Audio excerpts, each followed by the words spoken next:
Yeah. Exciting times right now. We're living through one of the greatest times in history. So you're going to want to stay to the end because by the end of this presentation, everyone here, including my good friends here at 610, are going to learn how to make millions in the next 10 months. This conversation here, you are going to remember for a very long time because we are living through the biggest wealth transfer in the history of time. And it's a very small window. So everyone here is going to want to participate and get involved.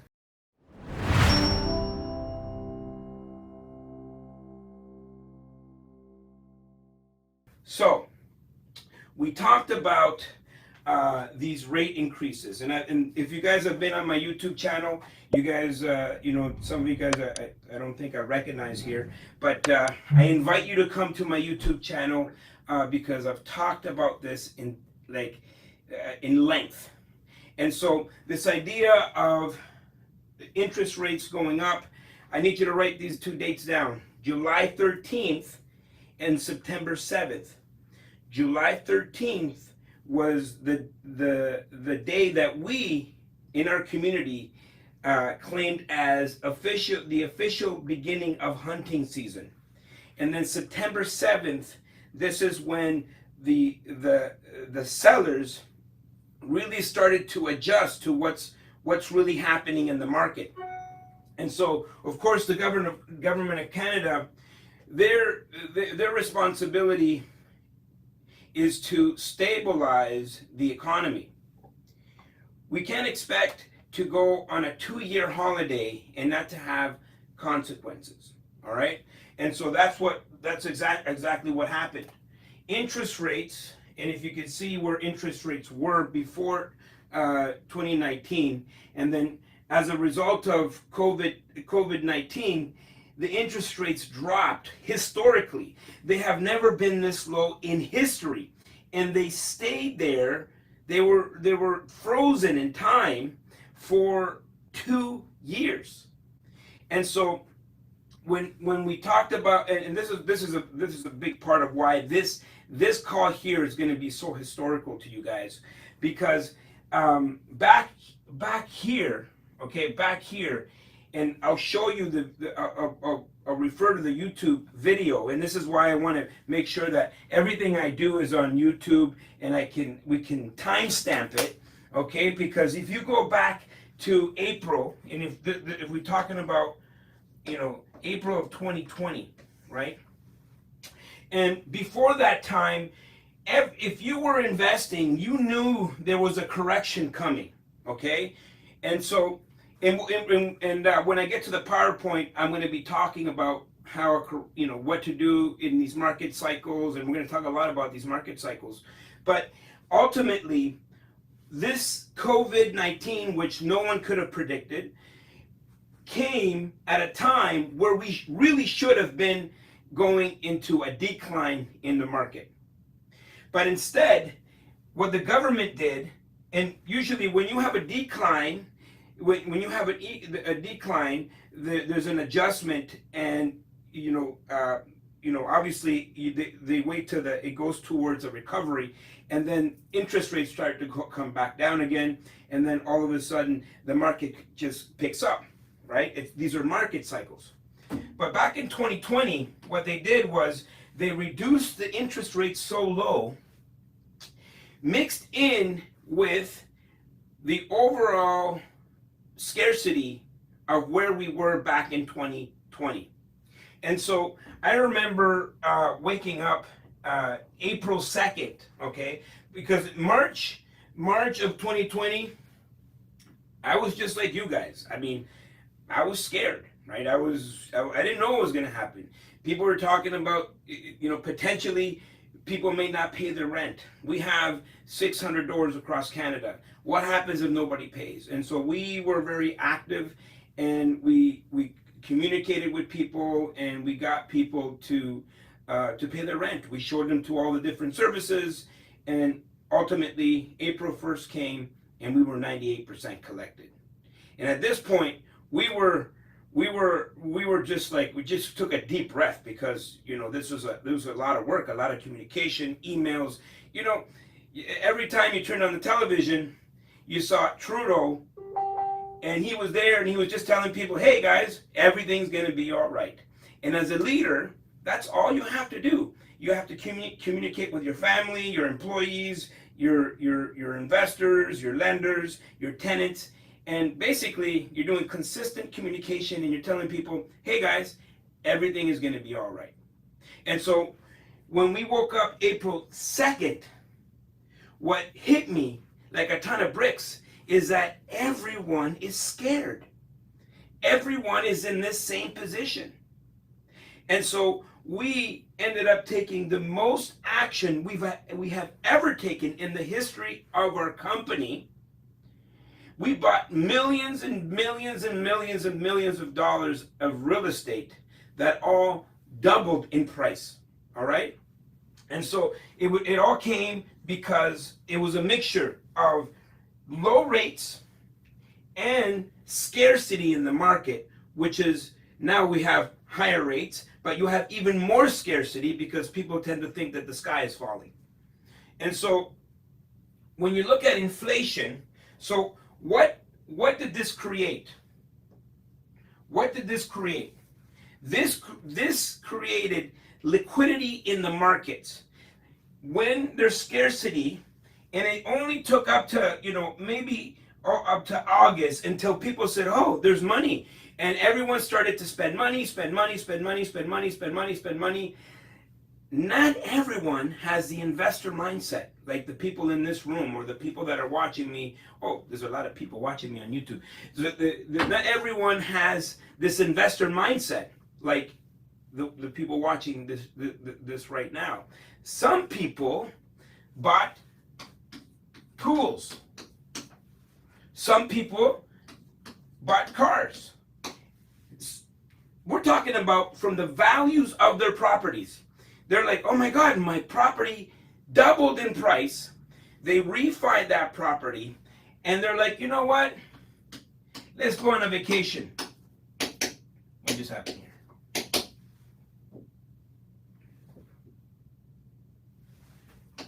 Let's go on a vacation, right? Let's buy stuff. Let's buy stuff. Now, for a lot of you, and especially the ones that are on my YouTube channel, at this point here, I basically was begging people. I'm like, guys, you got to get out there now. This is a window of opportunity. It's going to last probably around 6 to 7 months, okay? And that's what I'm here to talk about today, because we have a window of opportunity that it's going to be about 10 to 12 months. In the next 10 to 12 months, you're going to see the biggest transfer of wealth in history in these next 10 to 12 months, because what this created, okay, is a liquidity in the market. People started spending, and inflation ran rampant, right? So if you see how for the past we have been stabilizing inflation. Inflation has been on average 3%, the inflation rate. Just recently, the Bank of Canada said that we are just over 8%, okay? So I call BS, okay? I'm not gonna say the word, but I call that BS, okay? I'm thinking the inflation rate is more like 16%. And so what's my formula? Whatever the government says, I double it. Whatever the government says, the reality is probably double. I think we're around 16%. Meaning, if you have money sitting around in your bank account, you are losing 16% per year, because the value of your money is going down. What they did here is unheard of, right? They printed more money than they ever did in history, okay? It's called quantitative easing. It's a fancy word that means they printed a lot of money, okay? one of my favorite shows was The Last Dance. Have you guys, who's seen the, just show of hands, who saw The Last Dance? I was addicted. Like Michael Jordan, that's my era. I grew up with Michael Jordan. I watched The Last Dance, and then I remembered. I'm like, oh my God, I have a Michael Jordan rookie card. I have a Michael Jordan rookie card, a baseball rookie card. So I went through into my storage and I went through everything because I remember watching I was so inspired by The Last Dance, but then I remembered I have that Michael Jordan rookie card. It must be worth a fortune. And I looked, and I found it. I found this Michael Jordan rookie card. It's a baseball rookie card. And I was like, this has to be worth millions, right? I mean, like, this is when I was, when I was like 11, 12 years old, I got this, right? And then I was so excited. And it actually, I had it, like, I was smart, when I was 12, I was smart. I put it in this case, so to preserve the value. You see, I was always an investor, even at 12 years old. But this card, when I looked it up online, how much it was worth, it was worth $25. $25! Now, I still love this card. But this was the card that Upper Deck, back in whatever, 1990, whatever, I guess it was 1990. Back in 1990, this was the card that Upper Deck printed the most. Millions and millions and millions of copies of this card was printed, which devalues the value of this card. If there was only 10 printed, this card would be worth over $1 million. So the more something is available, the less is worth. And that's what happened with money. This is why money, like cash is trash. Because like the second they start printing money, the inflation goes crazy. And so now, we could get to a point where we bust, and there's a lot of there's going to be a mix of history here in this presentation, and you guys should write down a few dates.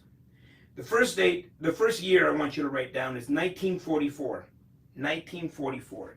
And if you want to be wealthy, if you want to create wealth in your life, you really should study the history of money. 1944 was the year that the monetary system was reset. So in history, this is not the monetary system that we're applying right now, that we've all subscribed to.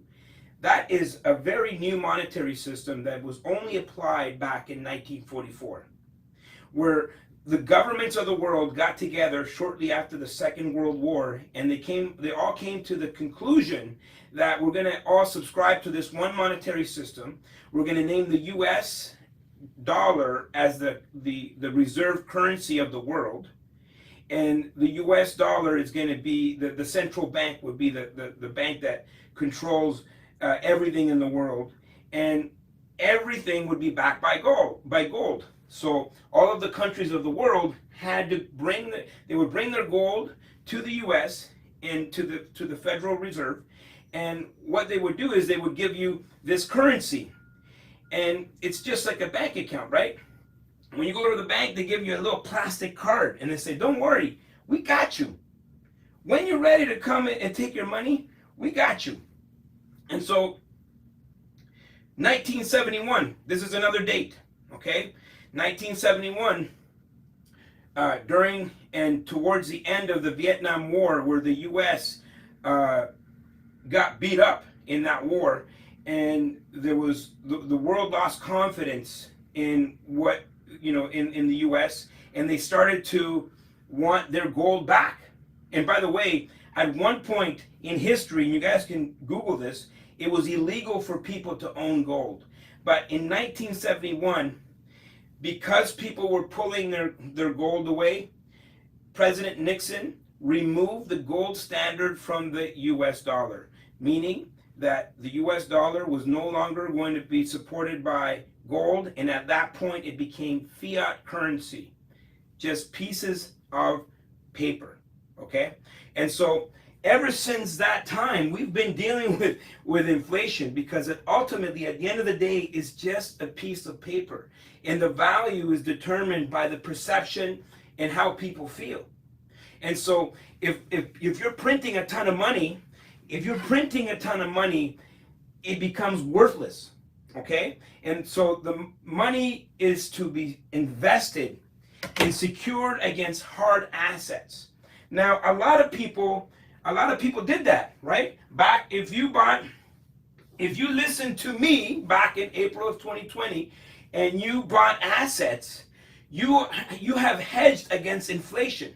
People think that real estate is went up in value, but really what happened is inflation ran rampant.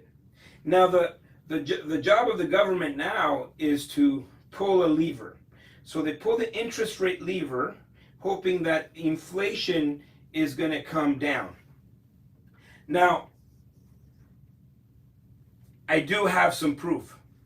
So this video here, and you guys can go see, it's time stamped early April of 2020.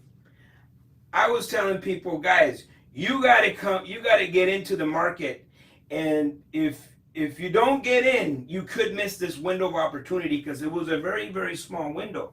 Now, at that point in time, and I want to make sure it's clear here, I didn't have a crystal ball, and I'm just simply making an educated prediction based on my experience in the past.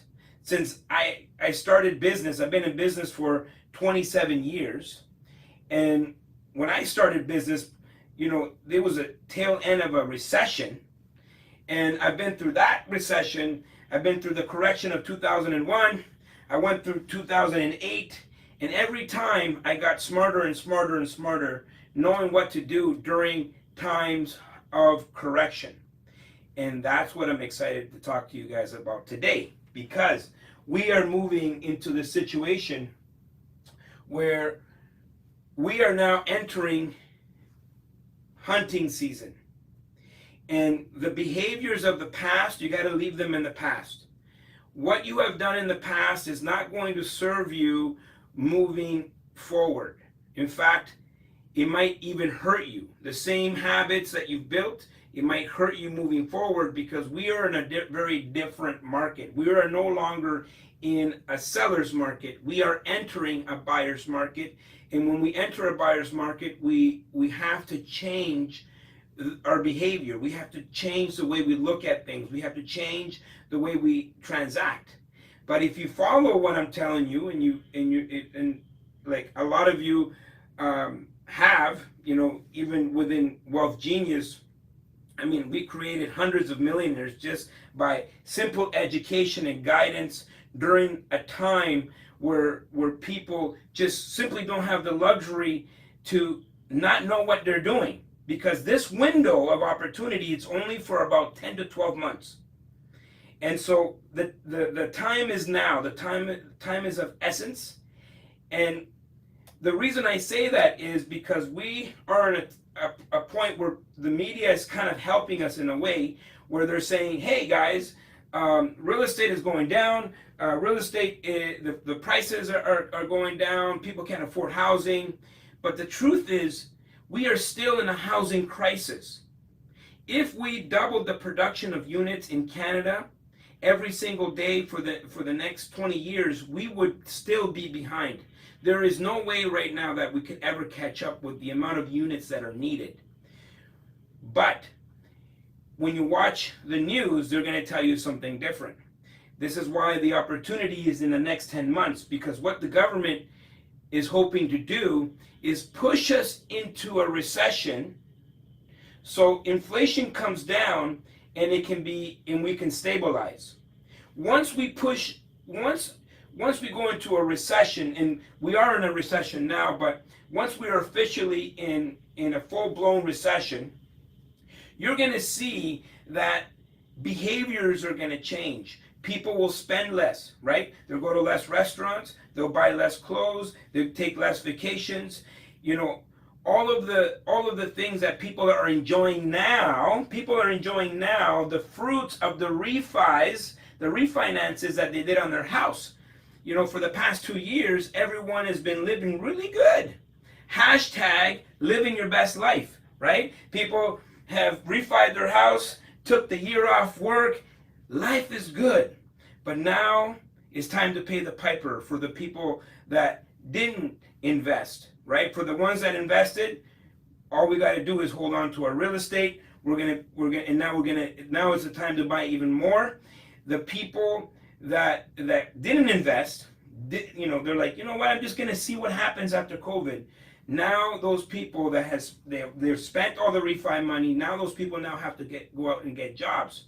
And people tend to hold back, which will create a recession, because everything is connected. That's an economy. And you'll see that once we hit a recession and inflation starts to come down, you'll start to see interest rates will come down as well. Now, when you're a recession, that's going to hit the money markets, the stock market, the bitcoins, the gold, and people are going to run back to tested and true real estate. Okay, and so this opportunity is for the next 10 months. Again, I don't have a crystal ball, but what I can tell you is I'm speaking from experience. 27 years of experience. I'm here to share that with you guys today. Okay, so hunting season is officially back, and we declared that back in July 13th. We were very excited. In fact, you can go back and watch that on my YouTube channel. July 13th, I described everything that is happening now. I actually described exactly what was going to happen back in July 13th. September 7th was another nice little treat. You know, we didn't know exactly what was going to happen, and they're going to continue to increase rates. These rates are going to continue to increase. People are going to get more and more desperate, because what's happening now, there's still a lag. The seller's mind is still back in April of this year. And so we just need for time to do his thing.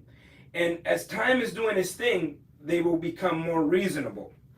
Now, for those of you that are really active in multifamily, as you know, don't expect for prices to come down like crazy. That's just not going to happen. Housing market may take a hit, but I want you guys to focus more on the flexibility of what's going to happen in the next 10 months.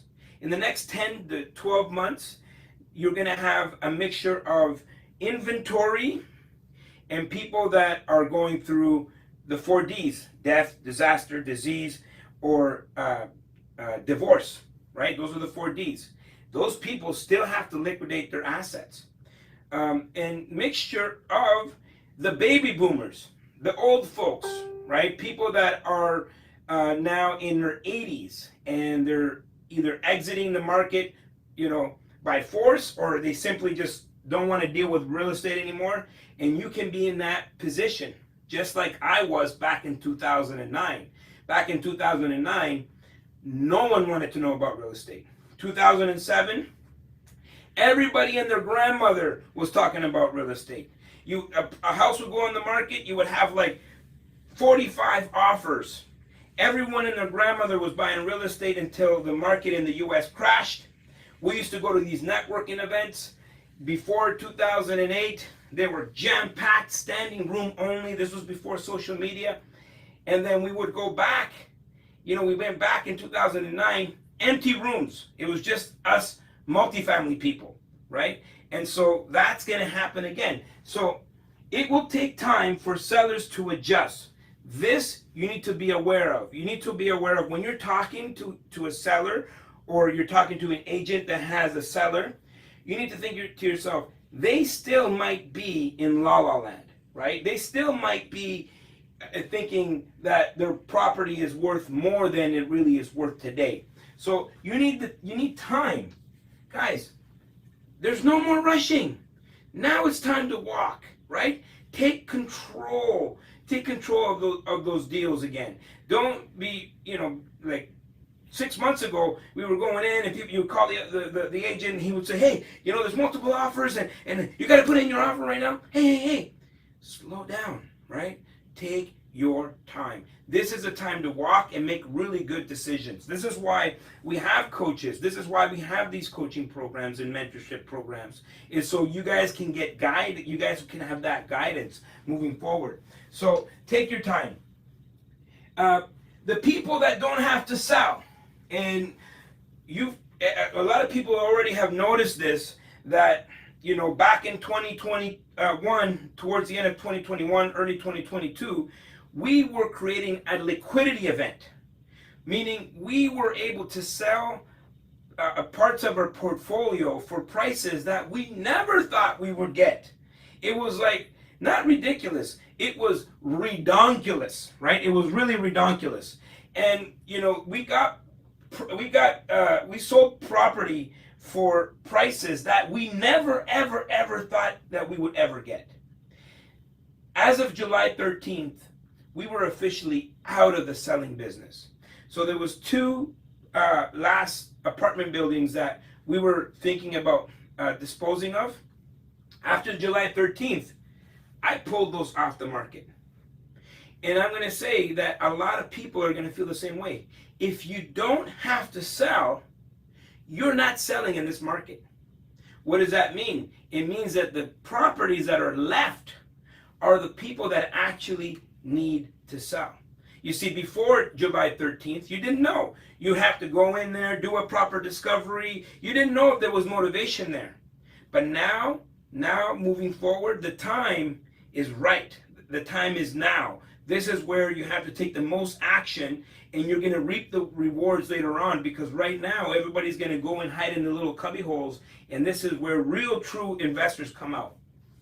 So that's on the seller side, and the inventory will increase. And what you need to think about and focus on is the DOM, days on market. Okay, once you start to see that, the more you see the days, 30, 60, 90, 120 days, you know that at some point there's going to be a price adjustment. At the very beginning, they're still in la la land, but as the time goes on, you will be in a better position to negotiate. Okay, now what I see happening after these next 10 months is that we'll go back into more of a stable market again, very similar to what we were experiencing back in 2018, 2019, more of a stable market. Sellers becoming flexible again, which this is key, right? Especially if you're in the multifamily game. If you're selling singles, if you're in the flipping game, wholesaling, which we've had multiple different sessions on this, and I've talked about how I feel that some of these strategies are very market specific. There's a reason why I love multifamily. I love multifamily, and it doesn't have to be your reason, but there's a reason I love it. It's more of a lifestyle thing for me. You do the job once, and you get paid for life. You do the job once, and your family will get paid for life, right? Because you're going to keep those assets in your family for generations to come. And you did the job once. The key is to buy good and buy it at a reasonable price that makes sense. Back last year, people were buying real estate for things that were not at prices that were not reasonable. Now we're back to reason, right? And that's what really gets me excited. And so what's going to happen, especially in the multifamily game, is that people will start to become very flexible, meaning they will start to work with you. If the property's sitting on the market 120 days and they have to sell, this is when the seller financing comes into play. This is where the agreements for sale come into play. This is where the assumptions come into play, mixed with seller financing. If you have a true buyer and you have a true seller, there's no reason why you can't make a deal happen, right? And so when we go into this market, it's a beautiful market for assumptions. And I need you guys to write that down. Assuming a mortgage right now is going to be the go-to strategy for the next 10 months. What does this mean? If you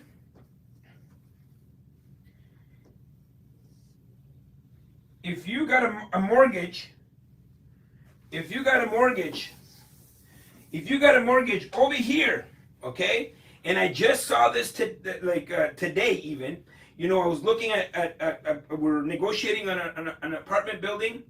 The seller has a mortgage at 1.74%, 40-year AM.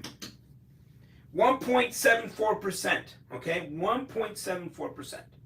Now, the key is, number one, what are the terms of this mortgage? Because when you assume a mortgage, you are assuming the terms, the interest rate, right? So this particular seller, somewhere between 2020 and 2021, they locked in for 10 years, okay? And now there is 7 years left of that mortgage. 7 years at 1.74%. Now the problem is that there's going to be a gap, a big gap between the mortgage and the value of the property. Commercial mortgages, if you break them, they're extremely expensive. You have to pay the entire interest that lender would have made. It's not like you're buying a house, like residential mortgages where you just get like a 3 months penalty. You have to pay the entire interest that seller would have paid. And so there's advantages of assuming a mortgage. Number one, they get to avoid that penalty. Number two, at 1.74 locked in for the next 7 years, that is an asset. But now the seller has to help you. And they have to give you a VTB. They need to help you with some seller financing. For those of you guys who are watching on YouTube, you guys can go through some of my videos. I have videos that I talk about seller financing, VTBs. But this is the idea that the seller assists you with financing. So let's say you have a $6 million first mortgage, and you're buying the property for $10 million. Let's say the seller will give you maybe $1 million on a VTB to help you bridge the gap, right? Now here's the kicker. You still have to meet the DCR, okay? We don't have time to get into that today, but it's the debt coverage ratio, which means that ultimately what it means is that any debt on the property itself needs to be able to service all of the debt and still, be positive, have positive cash flow. Okay, and so it's a formula, and we'll talk about that in later trainings. But ultimately, if they give you a second mortgage and the interest rate was like, let's say 10%, it would not meet the DCR, and so you would not be able to qualify for that vendor take back. And so what you're seeing now is the second being at a really reasonable rate. There's a deal that I was negotiating today with $7 million at 1.74, and then a $2 million seller financing at 3%. How's that possible? Well, no choice. If the seller really wants to dispose of that deal, they're going to have to work with you. And that's the key, is that we are now going into a different market where people are now flexible again, and there's lots of different strategies. Now, here are the mistakes that, let's talk about what to do now. Now, your existence really needs to be positioned into hunting. Discovery calls with sellers, understanding days on market, what kind of mortgages, what kind of debt they have on the market, and why are they selling? Why are they selling? Walkthroughs. Sometimes there's a property listed on the market. If you don't walk through that property, you're not gonna see things that you can't see in pictures.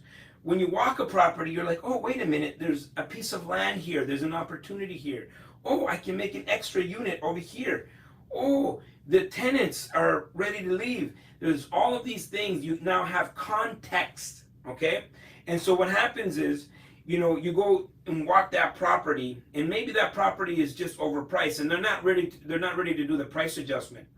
But you now have context. When you see that price reduced, like just this morning, I got a whole bunch of emails of a whole bunch of properties, price reduced, price reduction, price reduction, price reduction. Hey, you've been to the property, you already have context on that property, you can act faster than someone that hasn't seen that property. And so that those walkthroughs are important.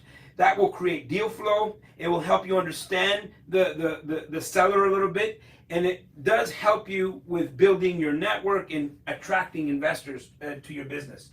Management. You need a really good acquisition management system, okay?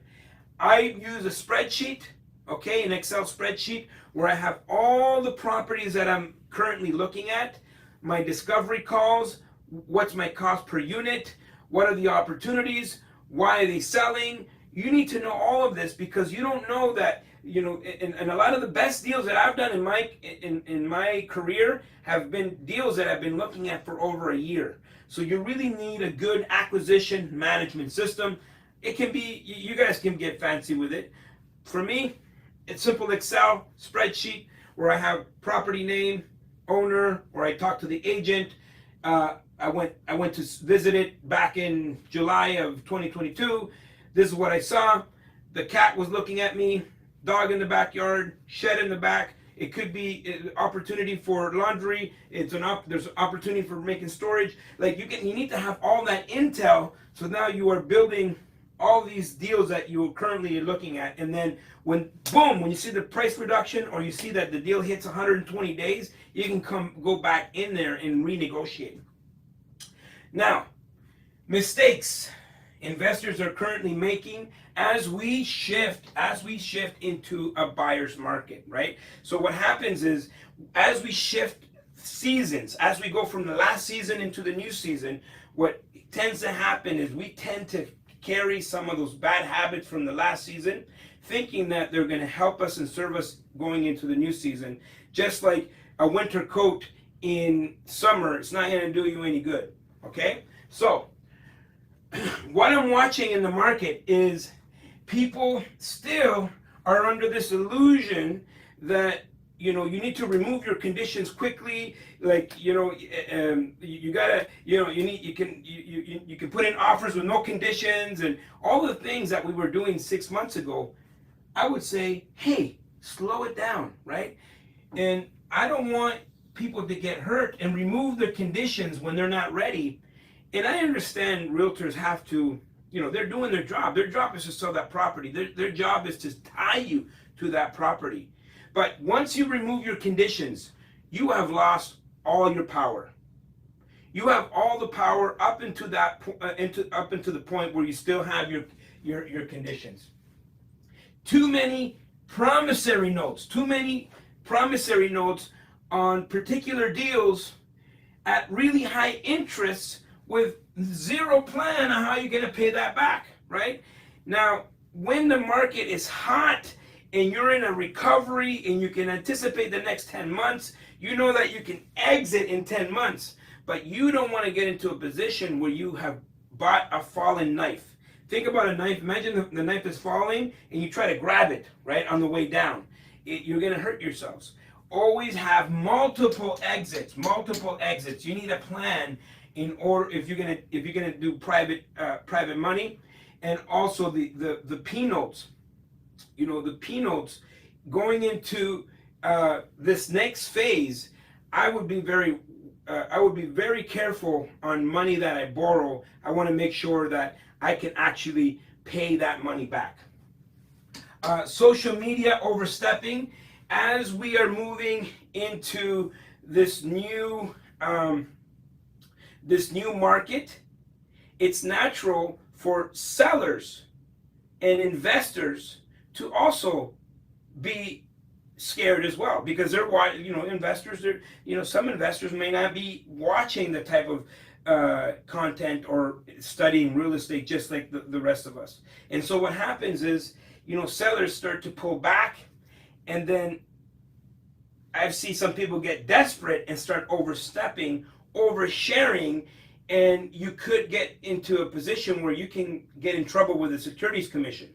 The Securities Commission is actually a governing body that governs all different types of investments and securities, and you can't share, you know, you can't really share returns, guarantee returns, you know, that you're really overstepping that line. Before, we could say, hey, you know, I got a deal, and you would attract someone, and then when you see that you don't get those people, you'll see that people start to overstep to try to attract more people.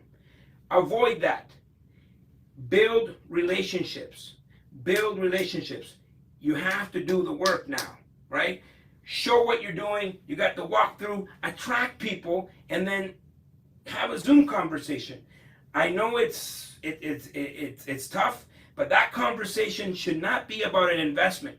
The first time you meet with someone should not be about how they're going to pay you. That first meeting should be about building that relationship. Once you have a list, you look at your high net worth individuals, and then you double down on those relationships. And that's what's going to help you moving forward. Assumptions that you can exit all of the tenants, or you're going to get a higher valuation. So basically, that exit is based on assuming what will happen based on a market of 6 months ago. So that right there, already people get into some trouble. Too many people involved in one particular deal, right? So you have, you know, you have too many people, right, involved in one deal. It just becomes messy. There's no reason to do that, because now you actually are entering a market where things are going to be more stable, and there's an abundance of deals. And of course, work together, but don't have, you know, 133 people on one deal kind of thing. Underestimating the time and the cost of rentals and how long things will take, right? We're going into a market where the cost of goods and services, because we are still going through inflation, cost of goods, cost of materials, everything is going up. And so you need to be aware of that and built into your, you know, cost overrun. People are doing 10%, do 25, 30%